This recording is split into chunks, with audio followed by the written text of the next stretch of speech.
তোমার সামনে প্রতিদিন প্রতি সেকেন্ডে প্রতি মুহূর্তে তোমার মতো কত যুবক টকবকে রক্ত যুবকের গায়ে এমন যুবক অ্যাক্সিডেন্ট করে মারা যায়, এমন ঘটনা আমার বাংলাদেশে কম না বেশি?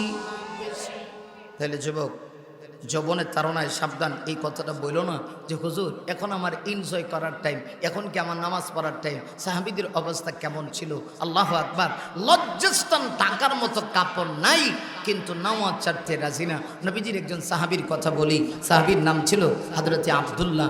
আমার নবীজি যখন মক্কা থেকে মদিনাতুল মুনাওয়ারায় গেলেন, একটা পর্যায়ে আল্লাহ পাক আমার নবীকে এত সম্মানিত করলেন, মক্কায় কত মাইর খাইলেন, মদিনায় গিয়ে দেখা যায় নবীকে আল্লাহ এতটুকু সম্মানের আসনে নিলেন, নবীজি রাষ্ট্র পরিচালনা করলেন, আমার নবী হয়ে গেলেন মদিনার প্রেসিডেন্ট। আল্লাহু আকবার জোরে বলেন। কি হইলেন? প্রেসিডেন্ট। আমরা দেশে কিছু লোক আছে দেখবেন, এরা মনে করে ইসলাম হলো এটা হলো দুর্বল ধর্ম, মায়ের খাওয়া পরিচালনার দায়িত্বে আসতে হবে। সংসদে যদি ঢুকাই দেন হাঁটটা যায় তাহলে ফাটাই বই, কথা কয় না। দেখেন নাই আপনারা ফাটাইছে যে নষ্টা একটা গায়িকা যদি সংসদে জায়গা, ইদা বুসিদাল আমরু ইলা গায়রি আহলিহি ফান্তাজিলিস সাআ। রাসূল হাদিসে বলেছেন কিয়ামতের আগে এমন একটা সময় আসবে যখন অযোগ্য ব্যক্তিগুলিকে যোগ্যতার আসনে বসানো হবে। নবী বলেন তখন তোমরা অপেক্ষা করো, কিয়ামত খুব কাছাকাছি। কথা কন না কেন? যদিও কথাটা তিক্ত, কিন্তু এইটাই বাস্তব কথা। সবাই শান্তি চাই, কিন্তু শান্তি কিভাবে প্রতিষ্ঠা হবে এটার দায়িত্ব আমরা কেউ নিতে চাই না। দেশে শান্তি চাই, কিন্তু দেশের আসল জায়গায় কানা বসবে এটা আমরা নির্ধারণ করতে পারি না। সকল সুর সুরটা আকাম কোকামের পিএইচডি, রাইতের কাম দিনের কাম, আকাম কোকাম, ডাইনের কাম বামের কাম, সব কাম যারা করে, আব্বার আব্বা যারা খায়, আব্বা খায় বাবা খায়, বাবাও খায় আব্বাও খায়, এরা যদি গে হেকানে বয়, দেশের সব মানুষ খুব আরামে থাকবো না? আপনারা খুব আরামে থাকতেন না? তাইলে আপনাদের একটু চিন্তা চেতনাকে পরিবর্তন করতে হবে, ভালো মানুষগুলিকে ভালো জায়গায় দিতে হবে। ইসলাম দুর্বল ধর্ম না। আমার নবী শুধু ইমাম আর খতিব না, বরং আমার নবী প্রেসিডেন্ট। আমার নবী কখনো যুদ্ধের ময়দানে সেনাপতি, নরম নবী, কত নরম নরম সুরে ওয়াজ করে, কিন্তু যুদ্ধের ময়দানে গিয়ে এত গরম। সেনাপতি হিসাবে উহুদের যুদ্ধে আমার নবীজির মাথায় ছিল লোহার টুপি। আল্লাহু আকবার সুরে বলেন। তাইলে বোঝা গেল সব জায়গায় ইসলাম পৌঁছাতে হবে। কিছু মানবেন কিছু মানবেন না, তা হইতে পারে না। এটা মুমিনের লক্ষণ না, মুনাফিকের লক্ষণ। আমার নবীজি শুধু শুধু মসজিদে নববীর খতিব আর ইমাম তা না, আমার নবীজি রাষ্ট্র পরিচালনা করতেন। রাষ্ট্রের তিনি দায়িত্বশীল ছিলেন, রাষ্ট্র প্রধান ছিলেন। আমার নবী যেমনি ইমাম আবার খতিব, আমার নবী সব কিছু দিয়ে যেন অলরাউন্ডার। আমার নবীজি মক্কা থেকে যখন মদিনায় চলে গেলেন, নবীজি একদিকে প্রেসিডেন্ট, অন্যদিকে আমার নবীজি মসজিদে নববীর ইমাম আবার খতিব। নামাজ শেষ করে আমার নবীজি মাঝে মধ্যে সাহাবীদেরকে নিয়ে পরামর্শ করতেন।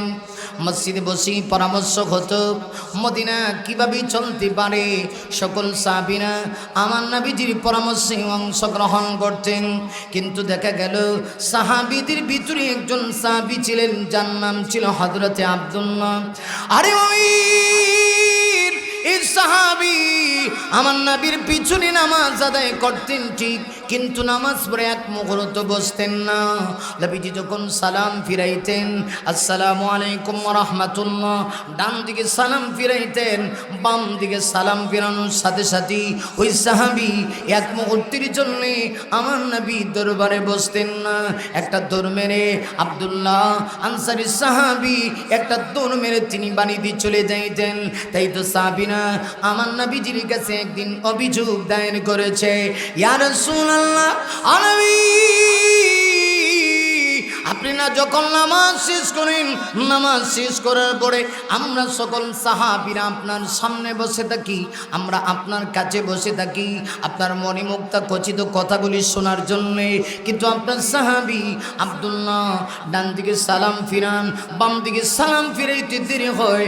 আব্দুল্লাহ আনসারী সাহাবী একটা দোল মেরে বাড়িতে যাইতে দেরি হয় না। মনে হয় আব্দুল্লাহর ভিতরে মুনাফিকি ঢুকে গেছে, আব্দুল্লাহর ভিতরে নাফাকি ঢুকে গেছে। আরে মুমিন, আমার নবীর কাছে সাহাবীরা যখন এই অভিযোগ দায়ের করলেন, নবীজি সাহাবীদের অভিযোগটা আমলে নিলেন।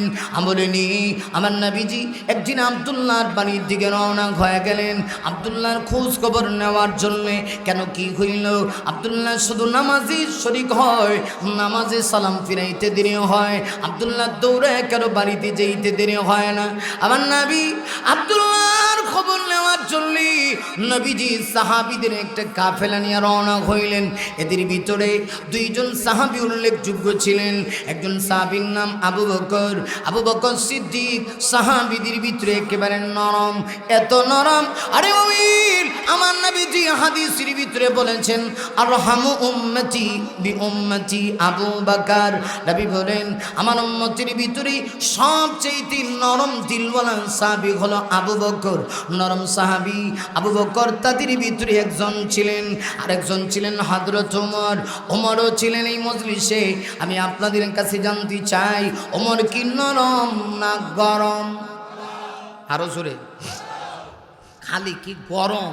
ওমর যে রাস্তা দিয়া যায়, হাদিসে আসছে আল্লাহর রাসূল বলেন আমার ওমর যে রাস্তা দিয়া যায় এই রাস্তায় শয়তান যায় না।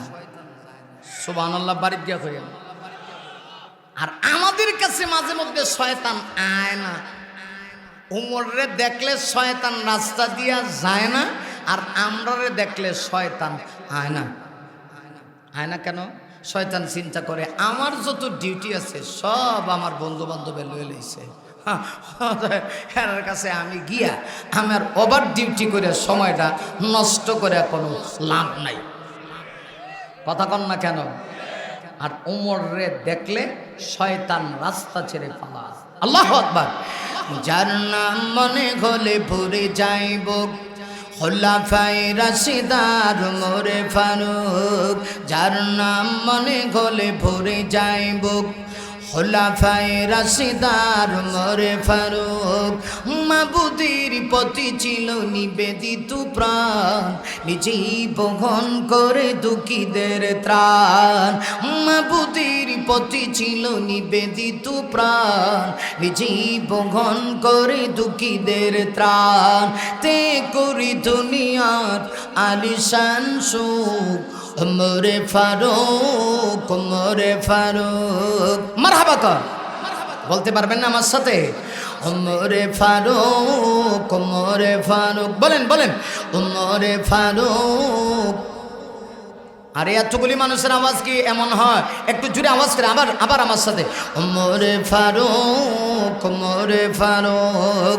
যার নাম মনে হলে ভরে যাইব খোলাফায়ে রাশিদার মোরে ফারুক। মাবুদের প্রতি ছিল নিবেদিত প্রাণ, নিজেই বহন করে দুঃখীদের ত্রাণ। তে করি দুনিয়ার আলিশান সুখ মোরে ফারুক, মোরে ফারুক। মারহাবা কর। ইনসাফ কায়েমে যিনি মূর্ত প্রতীক, শান্তির সুবাতাস বহি চারিদিক। বাগাবাগি করে নিত সুখ আর দুঃখ, বাগাবাগি করে নিত সুখ আর দুঃখ। মোরে ফারুক, মোরে ফারুক। লিল্লাহ তাকবীর।